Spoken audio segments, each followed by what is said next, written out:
नमस्कार, हूँ bill TV देख रहे हैं आप। मैं हूं आपके साथ विशाल। कर खबरों की शुरुआत करेंगे। मुख्यमंत्री पुष्कर सिंह धामी ने करोड़ों की योजनाएं उत्तराखंड के लिए दी हैं और उत्तराखंड के मुख्यमंत्री पुष्कर सिंह धामी लगातार विकास योजनाओं को देने की बात भी कर रहे हैं। 1967 करोड़ की विकास योजनाओं को मंजूरी इस दौरान दी गई है।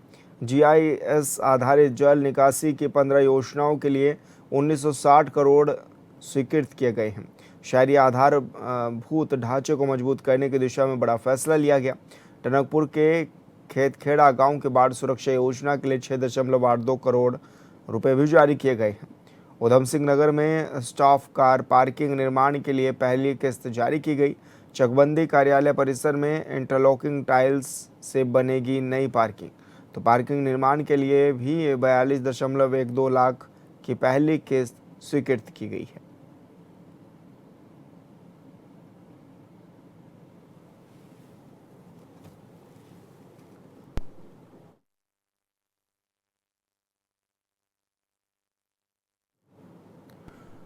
और उत्तराखंड में मौसम का मिजाज लगातार बिगड़ा हुआ है। पहाड़ से लेकर मैदान तक लगातार भारी बारिश का दौर भी जारी है। ऐसे में यह भी देखा जा रहा है कि बड़ी संख्या में जो लोग उत्तराखंड का रुख कर रहे हैं, उनसे भी अपील की जा रही है कि वो यात्रा मार्ग पर जब निकले तो मौसम का मिजाज एक बार जरूर भांप लें।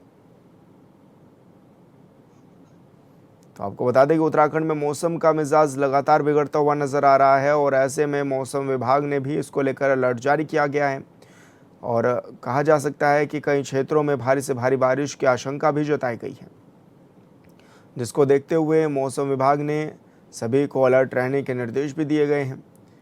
कई जिलों में आज भी स्कूलों की छुट्टी है और भारी भूस्खलन से कई मार्ग भी बाधित हो गए हैं। तो केदारनाथ राष्ट्रीय राजमार्ग भी आवागमन के लिए हालांकि खुला है।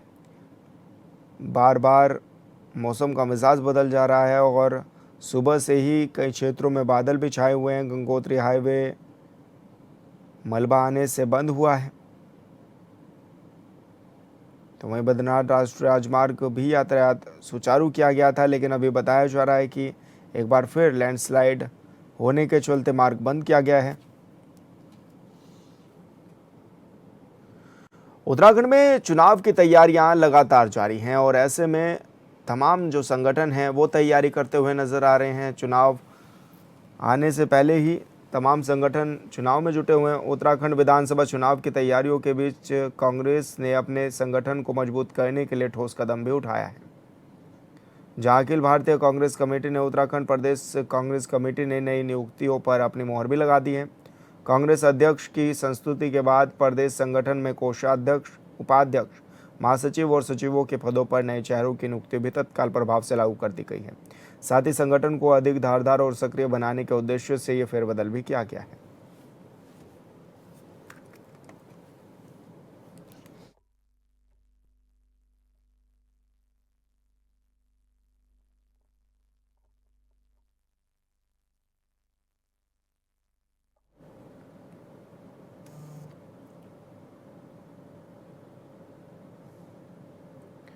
उत्तराखंड में कांवड़ यात्रा 2026 शांतिपूर्ण और सुव्यवस्थित ढंग से जारी है। अब तक 2,19,70,000 से अधिक शिवभक्त सकुशल अपने गंतव्यों के लिए लौट चुके हैं। साथ ही बीते 24 घंटों में ही 39,15,000 से अधिक कांवड़ियों ने गंगाजल लेकर वापसी की।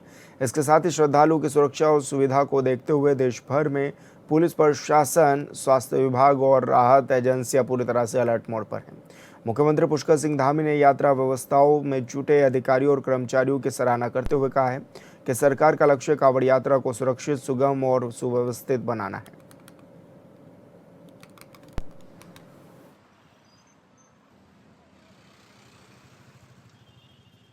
ऋषिकेश में एसपी देहात जया बलूनी ने कांवड़ मेला क्षेत्रों का निरीक्षण किया। एसपी ने पाली, तिराया, आईडीपीएल पार्किंग, नटराज चौक और गंगा घाटों पर पुलिस व्यवस्थाओं का जायजा लिया।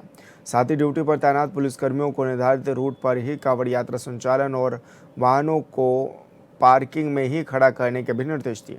एसपी ने कहा कि श्रद्धालुओं के लिए पानी और अन्य मूलभूत सुविधाएं सुनिश्चित की जाएं। तो वहीं निरीक्षण के दौरान सीओ और कोतवाल भी इस दौरान मौजूद रहे। और संवाददाता खुशबू गौतम हमारे साथ फोन लाइन पर जुड़ गई हैं। खुशबू, क्या कुछ जानकारी भी मिल रही है, किस तरह का निरीक्षण ये रहा है और कांवड़ियों की सुविधाओं के लिए क्या कदम भी उठाए गए?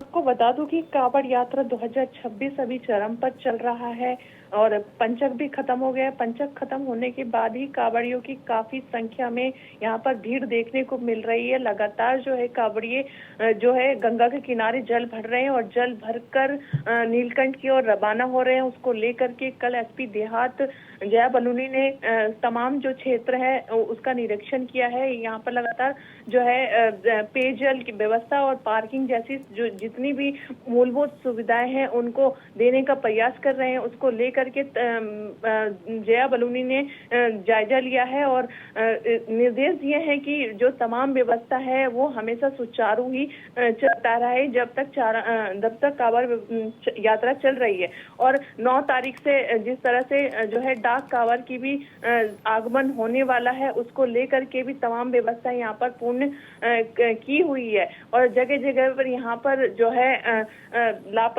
जो खोए हुए जो है आपस में मिलाने का काम ये पुलिसकर्मी कर रहे हैं। और साथ ही साथ यहाँ पर जो देखा जा रहा है कि जगह जगह पर जो कांवड़ियों के रहने के लिए शिविर की भी व्यवस्था की गई है। अगर कांवड़िए पैदल चलते हैं और वो थक जाते हैं तो वहाँ पर आराम करके और आगे की ओर रवाना हो सकते हैं। और साथ ही साथ यहाँ पर स्वास्थ्य व्यवस्था की भी खासतौर पर सुविधा दी गई है। यहाँ पर निःशुल्क जो है लगातार दवाई वितरित की जा रही है। यात्रियों के पैर में इंजर्ड है या ऐसा कुछ भी है तो लगातार डॉक्टरों की जरिए यहाँ पर स्वास्थ्य सुविधा दी जा रही है। जी, लेकिन खुशबू, अक्सर ये देखा भी जाता है कि ऋषिकेश जो एरिया है अक्सर भीड़ भाड़ वाला ये एरिया है। ऐसे में किस तरह की व्यवस्थाएं सुचारू की गई हैं जब कांवड़ियां आए तो भीड़ भी ना हो शहर के अंदर? जी, मैं आपको बता दूं कि इसको लेकर के पुलिस प्रशासन बिल्कुल अलर्ट मोड में है। यहाँ पर जो है ट्रैफिक डाइवर्ट किया गया है, जिसको जो वाहन से दोपहिया वाहन से जो कांवड़िए आ रहे हैं उन्हें बैराज की ओर से भेजा जा रहा है और जो पैदल आ रहे हैं उन्हें इंद्रमणि बड़ौनी चौक से ढालवाला की ओर होते हुए भद्रकाली से जानकी सेतु की ओर जा रहे हैं, जिसकी वजह से जो है यहाँ पर तमाम व्यवस्थाएं सुचारू नजर आ रही है। जी बिल्कुल खुशबू, बहुत शुक्रिया आपका तमाम जानकारी साझा करने के लिए। खबरों में आगे बढ़ेंगे। ऋषिकेश में गंगा नदी के लगातार बढ़ते जलस्तर को देखते हुए एसडीआरएफ, जल पुलिस और आपदा राहत दल को हाई अलर्ट पर रखा गया है। सभी टीमें गंगा तट के प्रमुख घाटों पर तैनात हैं और नदी के जलस्तर पर लगातार नजरें बनाए हुए हैं। इसके साथ ही लाउड स्पीकर के माध्यम से श्रद्धालु और कांवड़ यात्रियों से भी अपील की जा रही है कि वो तेज बहाव वाले क्षेत्रों में न जाएं और केवल सुरक्षित घाटों पर ही स्नान करें।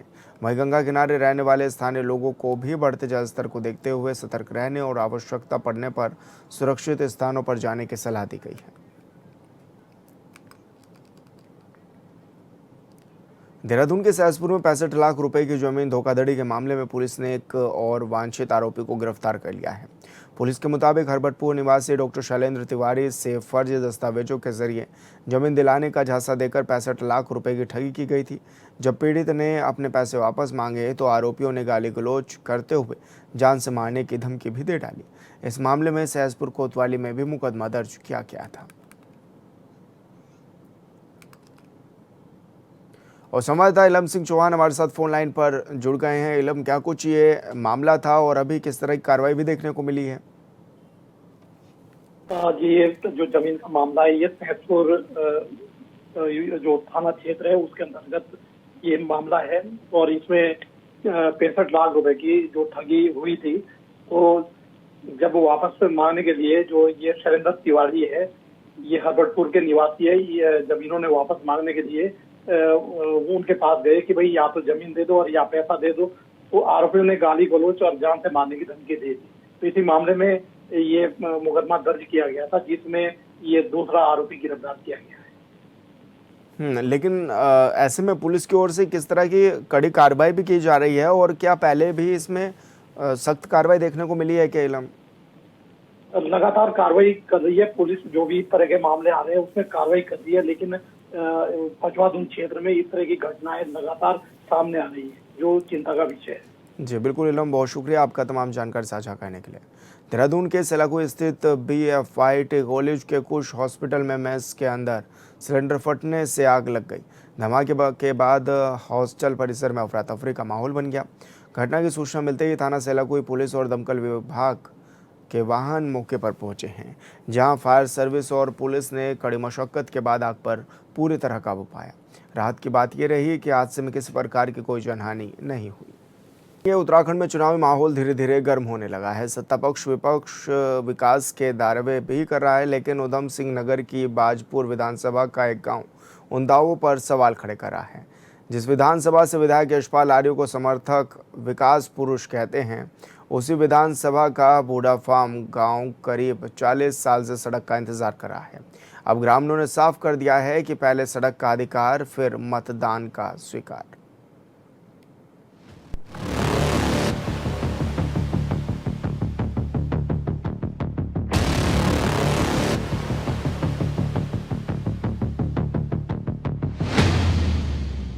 ये तस्वीरें उस प्रदेश की है जहां बीजेपी की डबल इंजन वाली सरकार है।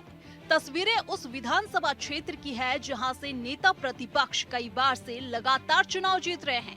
सरकार के दावों पर सवाल है, लेकिन नेता प्रतिपक्ष यशपाल आर्य की नीयत ही सवालों के घेरे में है। ये तस्वीरें हैं उधम सिंह नगर की बाजपुर विधानसभा के बूढ़ा फार्म गाँव की, जहाँ आज भी पक्की सड़क ग्रामीणों के लिए सपना बनी हुई है। कई सालों से जो रोड नहीं बनी, इस रोड आके देखो आप, जब बारिश पड़ती है आधा जड़ा है कमर तक पानी भर जाता है। इसमें ना मोटरसाइकिल निकलती है, ना कोई साइकिल, ना कोई बच्चा निकल सकता, इतनी कीचड़ हो जाती है। हम भी गुरुद्वारे में सेवा करते हैं, जब हम कुर्ते पजामे पर आके निकलते हैं तो वो भी खराब हो जाते हैं। सो हमारी सरकार से यही बेनती है कि जितना हो सके इस ग्राम का सुधार करो और सड़कों का सुधार करो। गांव तक पहुंचने वाला रास्ता बरसात में कीचड़ और गड्ढों में तब्दील हो जाता है। हालात ऐसे हैं कि पैदल चलना भी किसी चुनौती से कम नहीं रहता। ग्रामीणों का कहना है कि पिछले करीब 40 वर्षों से हर चुनाव में नेताओं ने सड़क बनाने का दावा किया, लेकिन चुनाव खत्म होते ही वादे भी खत्म हो गए। सरकारें बदली, जनप्रतिनिधि बदले, लेकिन गांव की तकदीर नहीं बदली। लोगों का आरोप है कि विकास सिर्फ भाषणों और पोस्टरों तक सीमित रह गया है। जब से होश संभाली है हमने, जब से तो रोड ये बढ़ी नहीं है। और बड़ों से सुनते आ रहे हैं, कम से कम 40-50 साल हो गए इस रोड को पड़े हुए। वो यही है कि वोट जब तक रोड नहीं डलेगी हम वोट नहीं देंगे किसी को भी, जो मर्जी आ जाए यहाँ पे। परेशानी तो जी है ही है, बच्चों को भी परेशानी है। अब स्कूल के बच्चे यहाँ से निकल के जाते हैं, है ना, यहाँ गिरते हैं, बहुत दिक्कत आती है। परेशानी तो अब ग्रामीण को लेके है ही है यहाँ। बरसात के दिनों में सबसे ज्यादा परेशानी बच्चों, बुजुर्गों और मरीजों को उठानी पड़ती है। स्कूल जाने वाले बच्चों को कीचड़ से होकर गुजरना पड़ता है। किसी की तबीयत बिगड़ जाए तो अस्पताल पहुंचाना मुश्किल हो जाता है। किसानों को भी खेतों तक ट्रैक्टर और अन्य वाहन ले जाने में भारी दिक्कतों का सामना करना पड़ता है। और इतना कुछ होने के बाद भी ना तो नेताजी नींद से जाग रहे हैं और ना ही अधिकारियों पर कोई असर पड़ रहा है। कोई बच्चा स्कूल जाता है, कोई बीमार है, कोई हॉस्पिटल जाता है जिसके कहते हैं, तो बड़ी दिक्कत होती है। हमारी सरकार से ये अपील है कि रोड बननी चाहिए। कई सालों से जो रोड नहीं बनी, सब इसके जो वोट है फिर वोट नहीं मिलेगी सबको। इस सरकार से बेनती है हमारे हाथ जोड़ के, कोई बच्चा स्कूल जाता है, कोई बीमार है, कोई मरीज इस रोड से बड़े दुखी होते हैं। सो मेरी सरकार से निवेदन है कि जल्दी से रोड बनवाएं। ग्रामीणों का कहना है कि बाजपुर के विधायक यशपाल आर्य को विकास पुरुष कहा जाता है, लेकिन उनके गांव तक विकास की किरण नहीं पहुंची। उनका सवाल है कि आखिर उनके गांव के साथ ऐसा सौतेला व्यवहार क्यों किया जा रहा है। लोगों का कहना है कि जब मूलभूत सुविधा ही नहीं मिली तो विकास के दावों पर कैसे भरोसा किया जाए। अब गांव वालों का सब्र जवाब दे चुका है। ग्रामीणों ने दो टूक ऐलान कर दिया है कि पहले सड़क का अधिकार, फिर होगा मतदान स्वीकार। 40 साल के बाद दोबारा इसका कोई मालिक नहीं आया है। अब हमने कितना जोर लगा लिया, और विधायक जी हमारे विपक्ष के इस टाइम मंत्री हैं, और 5 साल बीजेपी में रह गए, 10 साल कांग्रेस में रह गए, और 4 चक्कर उनके घर के हल्द्वानी के लगा दिए हैं। हमारी कोई सुनने वाला नहीं, ना बीजेपी ना कांग्रेस। हमारे लिए दोनों सरकारें बेकार है। इसलिए हम जब तक रोड नहीं, जब तक वोट नहीं, वोट का इलेक्शन का बहिष्कार करेंगे हम लोग। गांव के लोगों का कहना है कि जब तक सड़क निर्माण का काम शुरू नहीं होगा तब तक चुनावी वादों पर भरोसा नहीं किया जाएगा। गांव वालों की मांग है कि वर्षों पुरानी इस समस्या का स्थायी समाधान किया जाए, ताकि आने वाली पीढ़ियों को भी इस परेशानी का सामना न करना पड़े। विकास के बड़े बड़े दावों के बीच बूढ़ा फार्म गाँव की टूटी राहें कई सवाल खड़े कर रही है। आखिर 40 साल में भी गांव तक सड़क क्यों नहीं पहुंची? क्या चुनाव से पहले फिर नए वादे होंगे, या इस बार सच में गांव तक विकास पहुंचेगा? इसका जवाब सरकार और जनप्रतिनिधियों को देना होगा। फिलहाल बूटा फार्म के ग्रामीणों का संदेश बिल्कुल साफ है, सड़क नहीं तो वोट नहीं। ब्यूरो रिपोर्ट, हॉर्नेबल टीवी।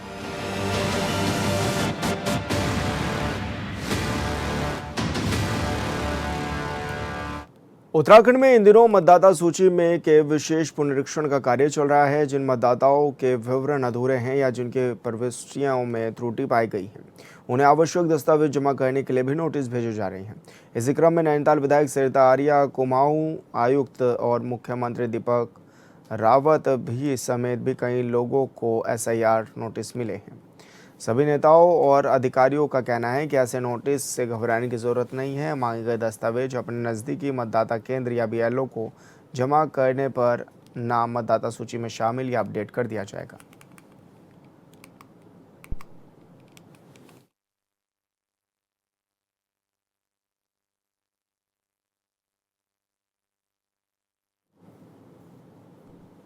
उत्तराखंड में मौसम विभाग का अलर्ट जारी है, लिहाजा कई जिलों में स्कूल, आंगनबाड़ी केंद्र बंद कर दिए गए हैं। मैदान से लेकर पहाड़ तक हो रही मूसलाधार बारिश की वजह से एक तरफ जहां नदी नालों में उफान है तो दूसरी तरफ पहाड़ों में भूस्खलन हो रहा है, जिसकी वजह से नेशनल हाईवे सहित कई ग्रामीण सड़कें बंद हो गई हैं।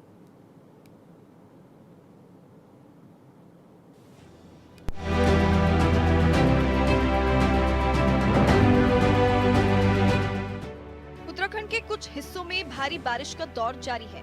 भारत मौसम विज्ञान विभाग ने अगले कुछ दिनों में पूरे राज्य में हल्की से मध्यम बारिश का अनुमान जताया है। IMD ने कुछ जिलों में भारी से बहुत भारी बारिश का अनुमान लगाया है और 5 और 6 अगस्त के लिए ऑरेंज और येलो अलर्ट जारी किया है। देहरादून में रात भर हुई बारिश की वजह से टॉस नदी का जलस्तर बढ़ गया है। इसकी वजह से जिला प्रशासन ने सभी स्कूल बंद रखने का आदेश दिया है।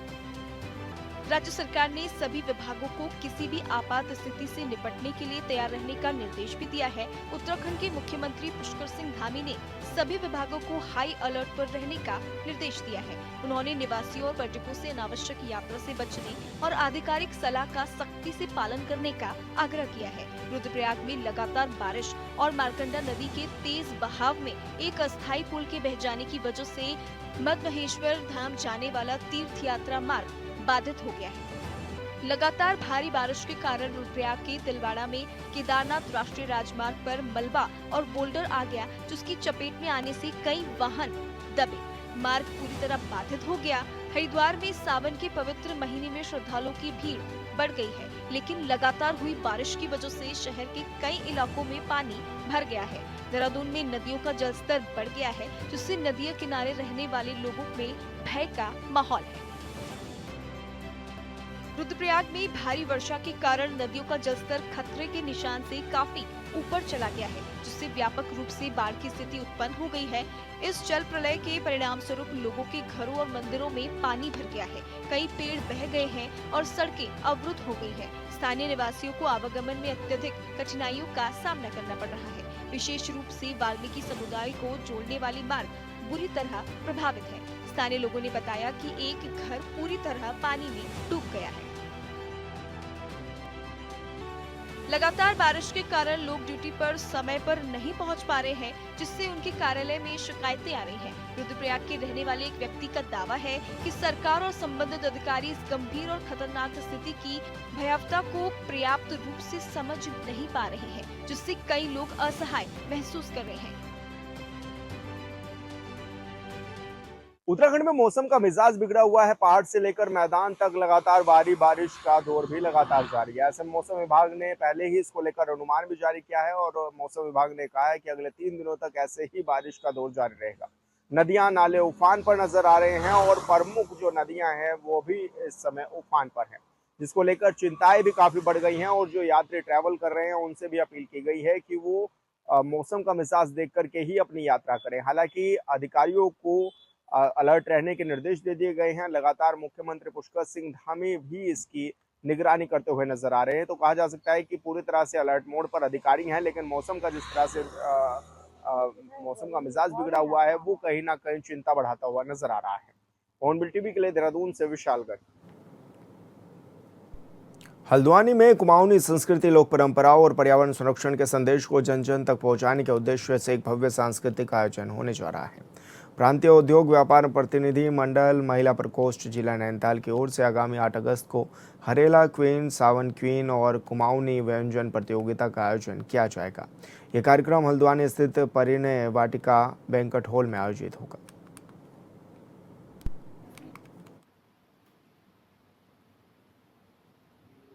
सर, ये हम लोग हरेला क्वीन 45 वर्ष से ऊपर की महिलाओं के लिए आयोजित कर रहे हैं, क्योंकि इस एज की महिलाएं घर से बाहर अक्सर नहीं निकल पाती हैं, उनको ऐसा प्लेटफॉर्म नहीं मिलता। हम लोग फर्स्ट टाइम ऐसा प्लेटफॉर्म दे रहे हैं।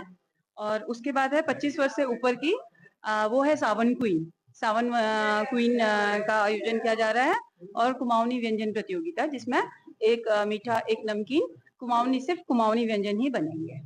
जो ये हम आयोजन कर रहे हैं प्रोग्राम का प्रांतीय उद्योग व्यापार मंडल की तरफ से, महिला का की तरफ से, ये 8 अगस्त 2026 को परिणय गार्डन में किया जाएगा, वाटिका में, और समय होगा 3 बजे। हरेला प्रोग्राम हम ये चाहते हैं कि वैसे तो आजकल कुमाऊनी संस्कृति काफी फैल रही है, लेकिन जो हरेला क्वीन का जो हमने 45 एज रखी है, उसका मेन मकसद ये है कि जो पुरानी लेडीज होती हैं, जो बुजुर्ग लेडीज, वो हरेले के बारे में ज्यादा विस्तृत बता पाती है, कैसे बनाया जाता है। तो उनको वो मंच हमने दिया है, ताकि वो कुछ चीजें हम भी नहीं जानते हैं, तो उनके माध्यम से हम लोग हरेले के बारे में ज्यादा विस्तृत करें। और जो हम पे एंट्री आ गई है प्रत्येक उसमें, जैसे हरेले क्वीन में 15 से अबव आ गई हैं, वैसे ही सावन क्वीन में 15 से अबव आ गई हैं, सेम व्यंजन में भी आपका 15 से अबव। एक्चुअली हम लोग चाहते हैं कि प्रांतीय उद्योग व्यापार मंडल महिला इकाई, बहुत से लोग डरते हैं कि यार मतलब संगठन से जुड़ने से डरते हैं, काम करते हैं, मतलब वो चीज अपने को हिडन रखते हैं। तो ये हमने एक स्टार्टिंग, कहते हैं ना, स्टार्टिंग कोई कल्चरल संस्कृति से हम आगे बढ़ाएं। और फिलहाल इस बुलेटिन में मेरे साथ इतना ही। आप देखते रहिए हॉर्नबिल टीवी। नमस्कार।